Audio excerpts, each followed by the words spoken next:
Okay, you got the leads. You've done a successful ad. You've posted a good post and you've got phone numbers. You've got leads. You've got people to talk to. Now what? It is a question as old as the coaching business is, and consistently a frustration for people who maybe all they thought they needed was people to talk to, and now they've got them. They don't know where to go next, and something we're always trying to help and deal with here at To The Moon Digital. Now, our guest, Chad Haward, can help you out with that, ladies and gentlemen. Chad from Pinpoint Management, straight out of Layton, Utah, in the US of A. He's been a marketer, he's run an agency, and now runs management consulting for a variety of business owners. And this is one of the things he can really help with. I asked him in today's show, what do we do when we've got leads but don't know what to do with them? Where's the first place to start? And Chad's answer might surprise you, but it's something that I truly think he nailed, and something I'm really glad he said. So listen for that part of the episode, if nothing else. We'll also talk about why you need to be letting go of certain aspects of your business, and Chad has an incredible analogy to help you with that one too. There may be a few uncomfortable stomachs during this podcast as you realize, as I did, that there are parts of your business that are no longer serving you, and perhaps it's time to make a different decision. But nonetheless, this is a very joyful, very fun episode with a guy who is just a pleasure to talk to and a fountain of knowledge. Here he is, everyone, from Pinpoint Management, Chad Haward on Coaches to the Moon. This is Coaches to the Moon, the only podcast you need to skyrocket your coaching business and create true impact on the world. Here's your host, Alex Morris. Welcome back to the Coaches to the Moon podcast, ladies and gentlemen, heading transatlantic once again with my guest today, Chad Haward. He is the founder and CEO of Pinpoint Management Consulting. He's a business coach, consultant, he's a speaker, he's an author, marketing expert, corporate trainer, and just a damn friendly guy based on the 3 minutes we've had together so far. So we cannot wait to speak about the systemization of a business, the stuff that helps once the leads are in the business, and also just a little bit about peanuts, which I believe is a legume and not a nut. So straight out of Layton, Utah, Chad, thank you so much for being here, mate. Thanks, Alex. I'm excited to be here. What's it like in Layton in January? You know what? We just got done. I've blown snow off my driveway twice today, morning and afternoon. So opposite of what you're experiencing, we're dealing with snow today. Yeah, we are dealing with 70% humidity, not huge temperatures, but definitely not snow. We're dealing more with when you get lots of rain, that's when you get the famous Australian spiders come in the house. Oh, boy. So it sounds like something they just talk about, but it really happens. We get a few days of storms. I've been woken up by my wife twice this week to catch a spider in the bathroom in the middle of the night. So Oh, dude. give me a snowblower anytime, bro. I was going to say, I will take the snowblower all day long now that you've told me that. I'm happy where I'm at. The big spiders are not the ones that hurt you. They're just really fast and freaky. Yeah, Oh, man. yeah. It's the little ones that they're the bastards. But that's okay, mate. You're just a few days off the back of running your Business Success Summit, which is a live Yes. event you ran. It looked like you had a room full of people. Talk to us about that a little bit. Oh, it was fantastic. We had a whole bunch of people that are in our program. We had just as many, probably 50-50 of people that were checking out our company. Something, by the way, I highly recommend to your audiences is events. Just do events, whether they're virtual or live. And it's amazing. You get some FaceTime with people, you get credibility. We spent the day talking about the compelling topic of forecasting your numbers. And that's what amazed me. It's just probably double what all of our events have been in the past. On what I wondered would be, is that going to be a topic anyone's going to be excited about? But I guess true to form, if you make it exciting and you draw people in with your own, energy, it'll be fun for them as long as you make it fun. So yeah, we felt really good about it. It was spent a day and got a lot done. I like it, man. And you're right. That is not a topic that I would choose as a hook in an advertisement, but the outcomes of it for sure Yes. are exciting of knowing your numbers. Yeah, well, it's also something I wanted to talk about. You said you recommend the audience listening run events, and a lot of us run virtual events, and only a few of my clients here at my digital marketing agency kind of have the confidence or the brand or the budget to run live events.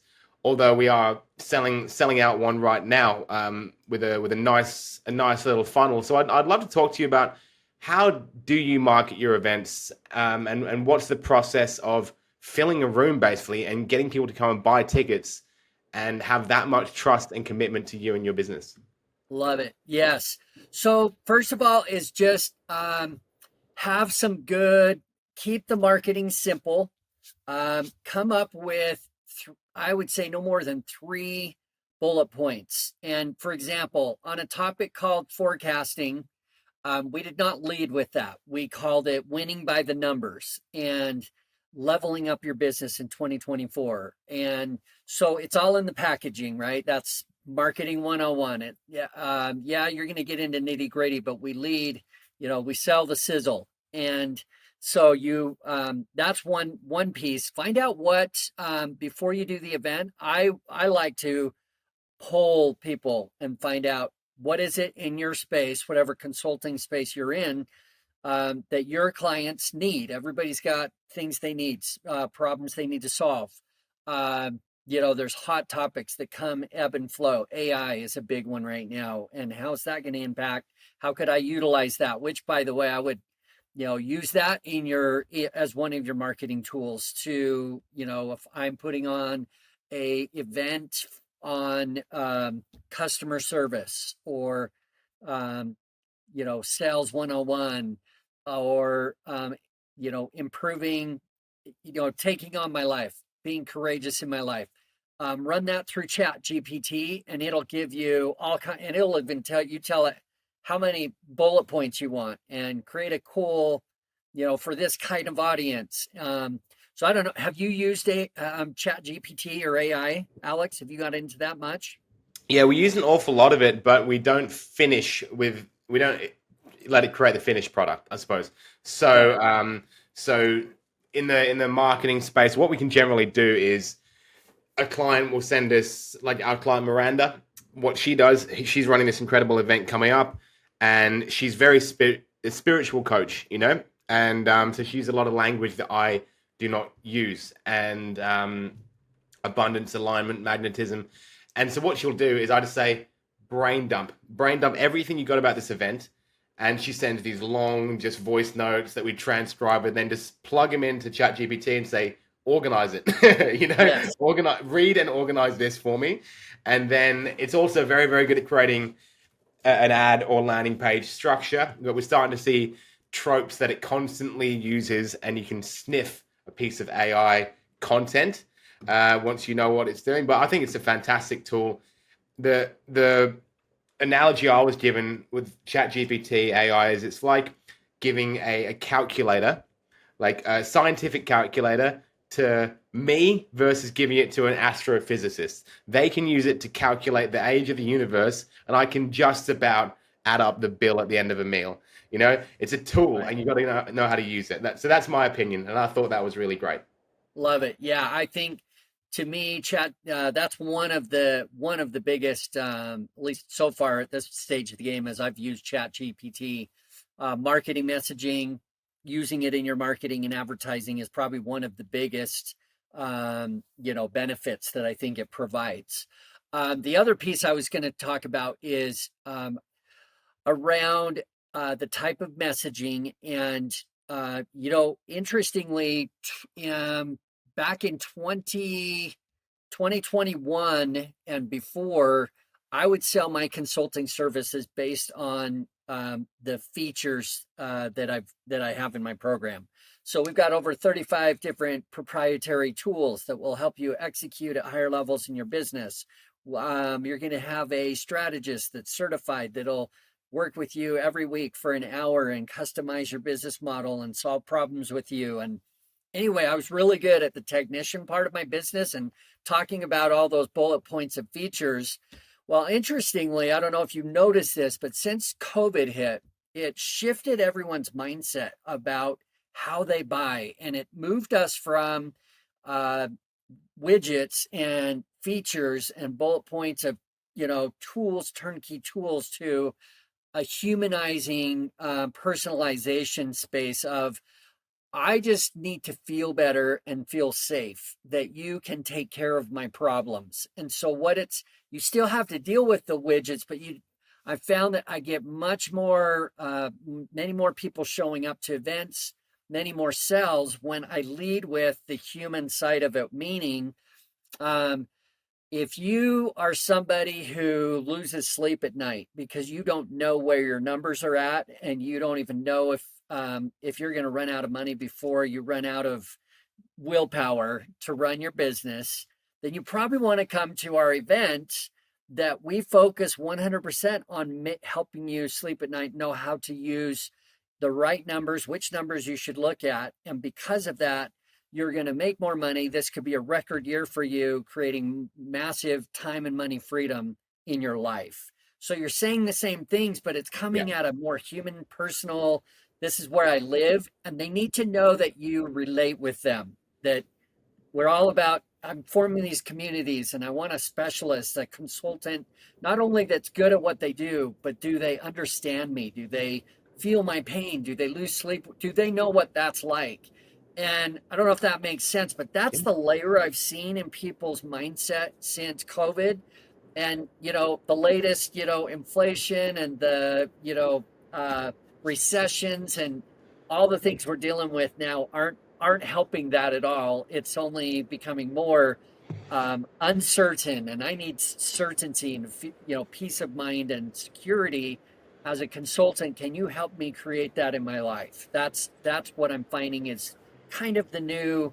That's wherever all the people have moved. The Who Moved My Cheese? They've moved into that room now. It's a much more fluid, emotional based space than it's been in the past, if that makes sense. Yeah, 100%. Yeah, probably people on a global level experienced some form of adversity for the first time. In a America and Australia, pretty easy countries to live in, up until 2019, right? Yes. For the most part. Obviously, I live in a bit of a bubble, but I get that, and so feeling understood is very, very important. People are more careful with their money, their decisions. They're more skeptical. They're less trusting of marketing messages for multitude of different reasons. So, letting the person know that you understand them, that you can help them with their deepest desires. We call them pain points in the Yes. copywriting world. And you can take them from their less than ideal sort of current reality to that desired outcome because Yes. you have the system to do it. Very, very enticing, rather than just, like you said, selling the benefit, you selling the features. You sell the benefits, not the features these days. And Yes.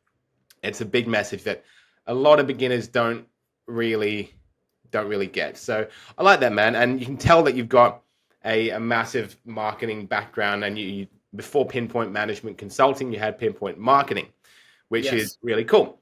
Us being in the marketing space, mostly on social media and email, you mentioned that you began with much more traditional styles of advertising: radio, television, newspapers, yellow pages. But you had an issue that you came across, which we here at To the Moon Digital resonate with very much so, which is, once you bring leads to a client, that's not where the journey ends. They don't create success with those clients, those leads, unless they can kind of handle them, process them effectively.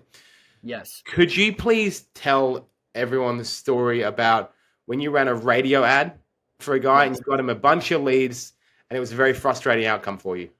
Yes, absolutely. It was actually it's a pivotal moment in my whole business evolution, where I moved from pinpoint marketing to pinpoint management. We still do marketing and advertising, but essentially what happened is I had a contractor, a heating and air contractor, he hired me to create leads for him, build some, put a put some marketing campaigns together. We spent $10,000 on a radio remote that we ran and advertised in advance of about 45 days ahead of time, then held the on-site, event. This was back before internet, when people had to actually drive to the location, put their name in a box, and, for a promotion of, he was given a free central air unit, which was a pretty good, incentive if you just requested a free estimate.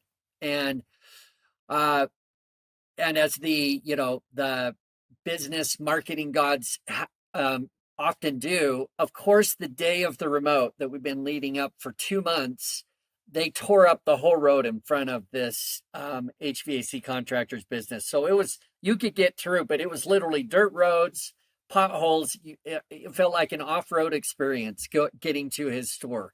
In spite of that, he had tons of people coming up and making the effort to come and see him and take advantage of this. So the marketing was working fabulous. The red flags were, I called in to just kind of check in, see how things were going, and my call went to voicemail, which I immediately thought, okay, that's already a problem.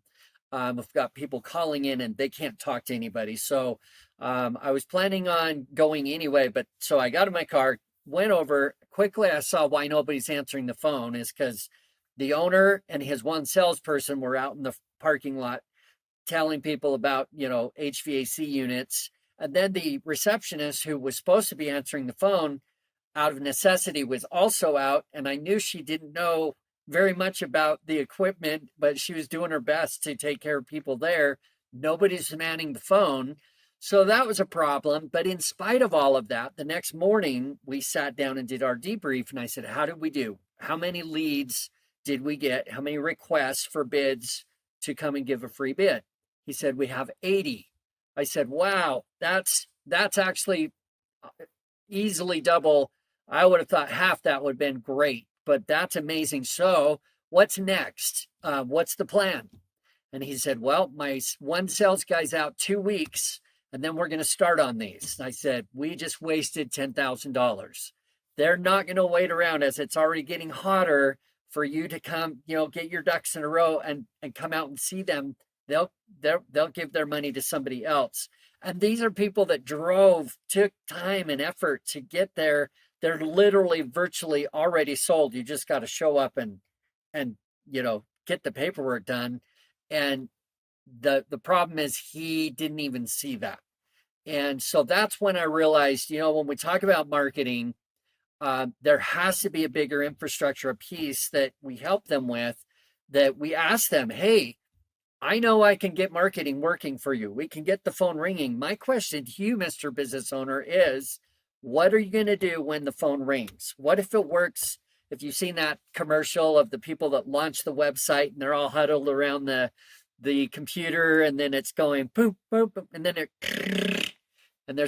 they're like, oh my word, now what do we do? It's working so good. Now we didn't even plan on this. And I think a lot of times we try to outmarket our mismanagement. So we get the phone ringing, maybe that will solve everything else. And it actually only makes it worse. So he paid $10,000 to make 80 people up, frustrated with his business.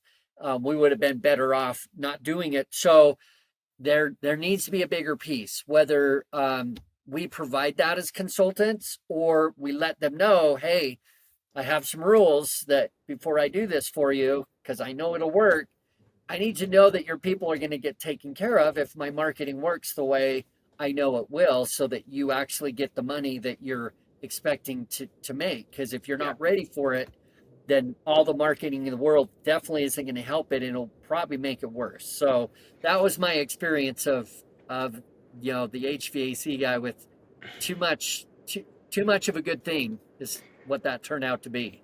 Yeah, it's a tricky situation, and it's a good story, and it's a tricky one as marketers, as coaches, consultants, when you do help someone with your half of a result, and then they don't take on the second half of it. Obviously, we want to take as much responsibility as we can for it and not just lay blame on the client.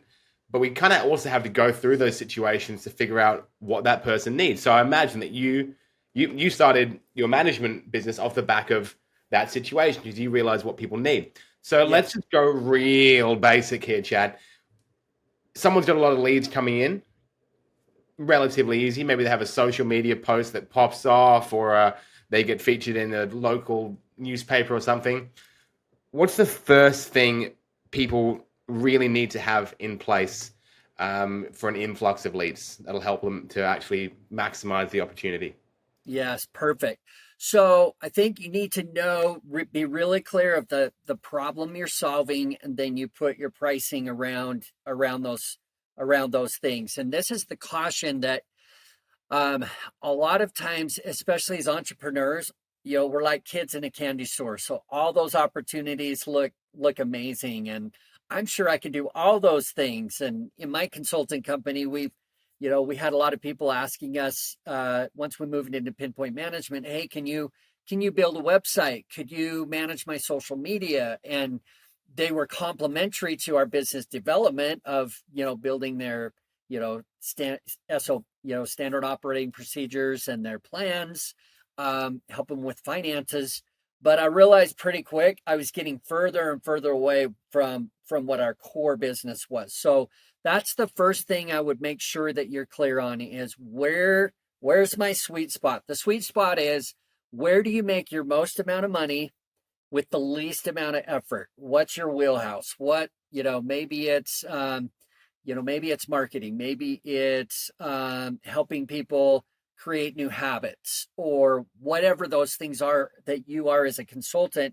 Start with that point and then build your packages, build your solutions around there, and then have really clear, boundaries of, because they're going to ask you, they're going to be so excited that you're so good at your wheelhouse that they're going to want you to do, 3 degrees away from that. And you're going to slowly, I did this. It's like, it's hard to say no. It's like, well, it's not quite what we do, but I could probably make it work. And the problem is, the more of those you do, it's like, oh man, I've drifted clear away from where my business is easy. I know it's predictable. I know I can keep people happy. I don't have to morph and, contortion myself and my model around it. It just is easy. And so you have to be really disciplined, especially as you grow your consulting company, to stay in your lane no matter what.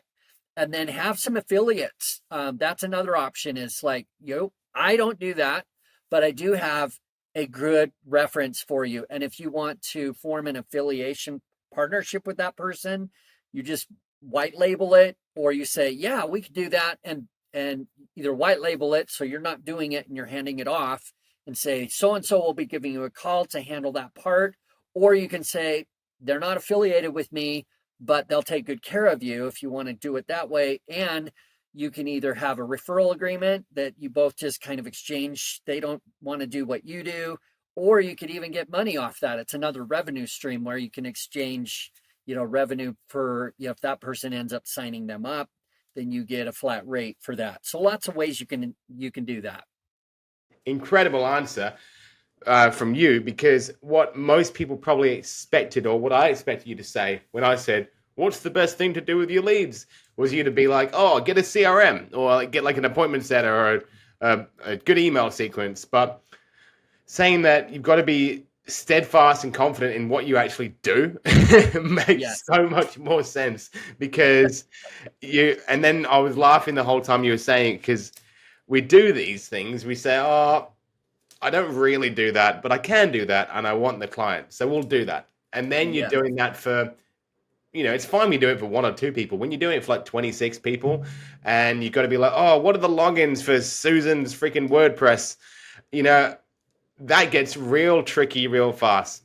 Yep. You know what it reminds me of? It reminds me, excuse the analogy, as if you're accumulating a bag of peanuts, Chad. And at the beginning, the peanuts look fresh and salty and tasty, but very quickly, mold accumulates. And I know that you luckily have a great famous analogy about moldy peanuts, which I think would be a perfect segue going off your previous answer. Please tell us, Chad, what's a moldy peanut? Yes.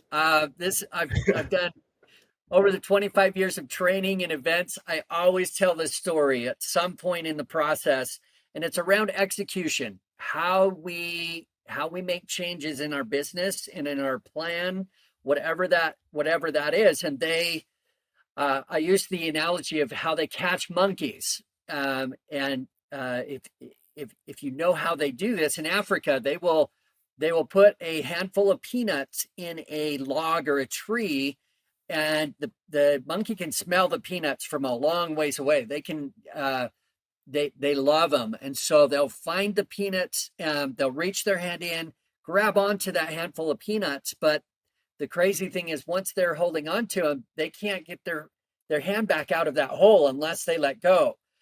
But once they are holding on to the peanuts, they will not let go no matter what. They can put food right out of arm's reach of the monkey. It won't let go of the peanuts it's holding in its hand. And it's a very deep, compelling reasons. Why would you guess, Alex, that it won't let go once it has them in its hand? Oh gosh, I would just go to some form of impulse or evolutionary reason. I'm not sure. Please tell me. Yes. Yeah. A lot of people say, well, it's convenient because it's already got it in its hand, or, whatever. And really, the reality is the peanuts represent survival. They're hungry. It's food. And so in their mind, they immediately attach to those peanuts. If I let go of these, I might starve to death. And therefore, I can't let go no matter what. And that's a possibility. They may starve to death. However, it's guaranteed they will if they don't let go of the peanuts. In fact, they'll hold on to them long enough that they'll go moldy in their hand because they will not let go. And they can catch monkeys just standing there holding on to those peanuts because they won't let go. And I see this happen in business as we grow our businesses. And we need to make changes and evolve. That the whole saying of what got you here won't get you there. As you grow your consulting company, a consulting company that has 5 clients looks and feels a lot different than one that has 15 clients or 50 clients. And so we have to move and evolve from where we're at. And so forms of moldy peanuts are marketing that kind of works. I kind of get a few leads from this, but maybe if I try it another month, I'll get 3 times the leads and I'll break even. Or if we've got a person like an assistant or somebody helping us, and they're kind of good, they're kind of productive, but they're never going to hit the marks, the measurements that I need. Or a salesperson that gets maybe consistently half of their quota, but in order for us to reach our goal, we need all of the quota every month. And they're never going to hit that number, but they're better than nobody. So we keep hanging on, paying them for kind of good results. It can be our pricing. I talked to one builder a few months ago, and he said, man, I'm working so hard. I'm not making any money. And if we put our pricing together as consultants and we're not making enough money, it can be the same idea where I said, hey, well, you got to raise, that doesn't make any sense. When's the last time you raised your price? He said 10 years ago. I said, you got to raise your prices 20% just to make money, just to make profit right now. And he said, I can't, because if I do, I'm going to lose my moldy customers. And because they're not going to say, yes, I'll be priced too high. It's like, that's their job to, afford a ticket to, do business with you. Your job is to provide the value equal to the price. In the end, we've all got to make money. We've got to hit our number to eventually have that life we want as consultants. And so a moldy peanut can be, I've still got the same price I had 5 years ago when I should be raising it 10, 15, 20% year over year. So the idea, though, it's twofold. First, we got to let go of what's not working or kind of working because it's using up valuable time and money. Second, we got to replace what we just let go of. I still need the marketing. I still need a good assistant or a salesperson, or I need, what is the price that I should be charging? And it's like it's moving from the monkey trap to the monkey bars. If you remember the monkey bars in grade school, and you're trying to get to the other side, but you can't get there in one swing. And I can't get there holding on to the first rung. So I've got to know, okay, what's my next one? And swing to that one. And what's the next level of my business and swing to that? Because you'll outgrow your clients that you currently have. Eventually, they're not going to be able to afford you. You can outgrow the skill sets of the people that are supporting your consulting company, because at some point you're going to evolve past their ability to keep up. But the commitment has to be, I'm going to get to the other side in 5 years or less of these monkey bars. And that means there's 10 evolutions of my business. So the reality, just equivalent to the fear of starving to death for the monkey, for business owners, that fear is, what if it doesn't work? What if the next person I hire is even worse than the one I just let go of? Or what if people start saying no because my prices are too high? The reality is, we learn when things don't work out. We learn from it. We get information, valuable information. I've got a plaque in my office that says we're either winning or learning. So we got to shift the paradigm of what if it fails to learning. Okay, what did I learn because that didn't work out the way I got that I expected? So what's the next fastest thing I need to do with that new information? And I'm committed to moving quicker. And so the mantra is learn faster, evolve faster. Fortune 500 companies, big consulting firms and individuals that do, Tony Robbins, and they started somewhere and they just evolved and learned quicker than somebody who stays small all the time. So the commitment is learn fast and let go of what's not working or kind of working. Wow. I bet there's a few knots in a few stomachs listening to that one. I bet that's an uncomfortable, you must see the room shift a little bit when you tell that analogy to a room full of people, because everyone knows they're holding on to some things, right?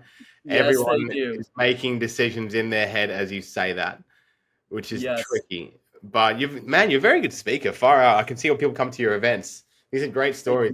They feel like stories that and analogies you've honed in very, very well. And the monkey nuts, the monkey bars, incredible. You can't get across it in one rung. I think you should be on podcasts, mate. You should have some. You should make a business around this. I will do it, man. That could be my next rung in my business, man. Yeah.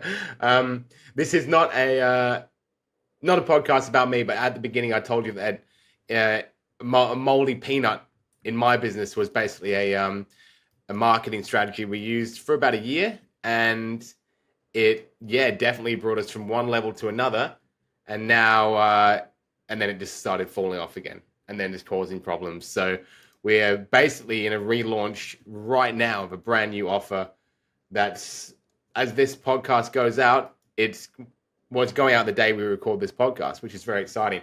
So, awesome. Hopefully a nice fresh peanut for us. But it definitely takes longer to let go of them when it's not just you anymore. When you have a team, when you have, people to pay, whatever, a sales arm, a marketing arm, or assistants or staff, that definitely gets a little scarier as well. It's tough. But you know what I've learned? If you're not, what do you say? If we're not winning, we're learning. Yes. One thing I've learned that probably in the last sort of year is that a bad or a assumedly bad or slower month, 6 months or year, really in the grand scheme of things isn't anything to worry about either. Right. Which is a funny realization when you're first starting a business and maybe you don't have a lead for, your ads slow down, you don't have a lead for 3-4 days. Very easy to freak out. But you've been in business a long time. I'm starting to have been in business, coming up on my sort of 10th year next year. And you realize a few months in a business that actually just create lots of lessons, maybe feel a little uncomfortable at the time, but it's always a good thing. So if you're not winning, you are learning. What a great mantra to stick by. Now, I wanted to move on from the moldy peanuts analogy, which is incredible, to another question, which is basically around social media and your own promotion.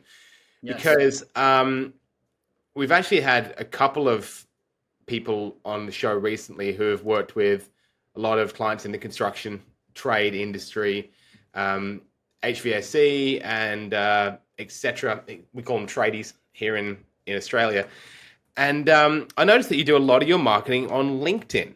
Now, Yes. LinkedIn is a platform I famously despise, but I think it's fantastic for certain markets. It's just not my vibe. How do you find LinkedIn as a platform for finding your clients in this space?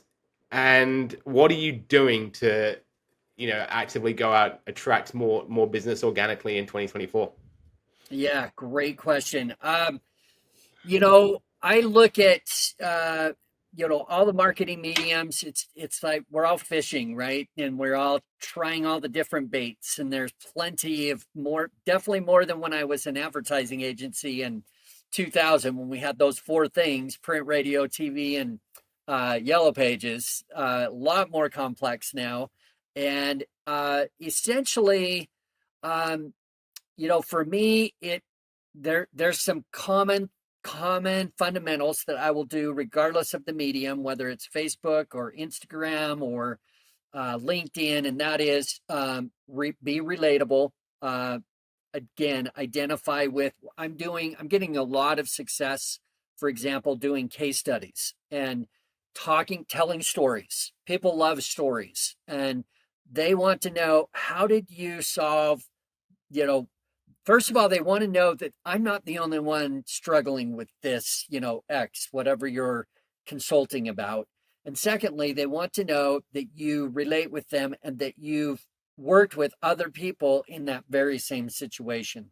So, LinkedIn, all of these platforms can be good vehicles to share your stories. Here's somebody that we worked with. If you're somebody that can relate with this guy who barely got any sleep, or this person who was would take phone calls all night long while on vacation, talking quietly in the bathroom, so he wouldn't wake his wife up because he still had to do work while he was on vacation.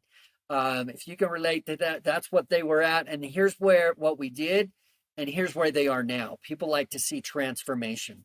So LinkedIn's definitely a good platform for that higher professional spaces, because we also work with dentists, we work with attorneys. To answer your question, I would find that vehicle that your best client mostly hangs out in, and then just make that your marketing model. And sometimes we don't know. And so the exercise I'll do is go talk to 5 to 10 of your favorite clients and ask them, hey, how do you consume marketing? Are you a LinkedIn person? Are you an Instagram? Are you a Facebook? Do you just Google people and look at reviews?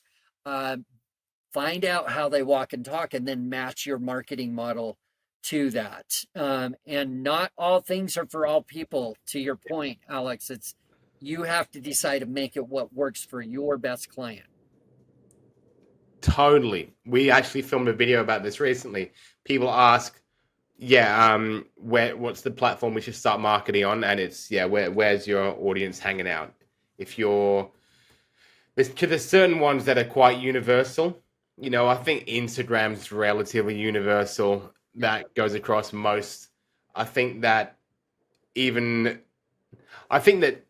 dentists are on TikTok, but teenagers aren't on LinkedIn. So Yes. definitely it's an interesting one. And go to where your market is.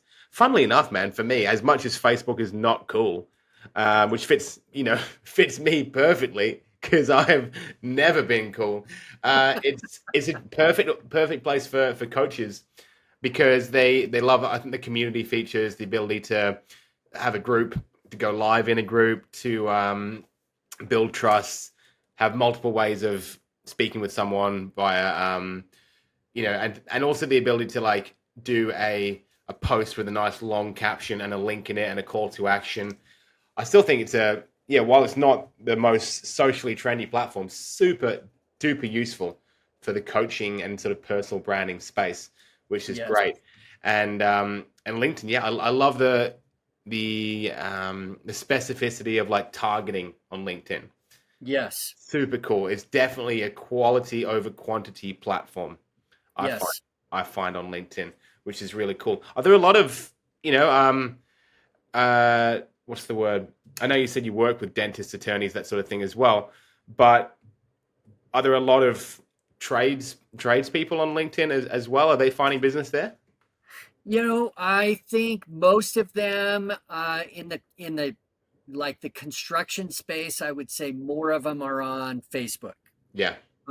That's probably the number one place, and I like to, you know, this is kind of a tip for any of your audience. If you can paint a picture of um, what you created, the transformation.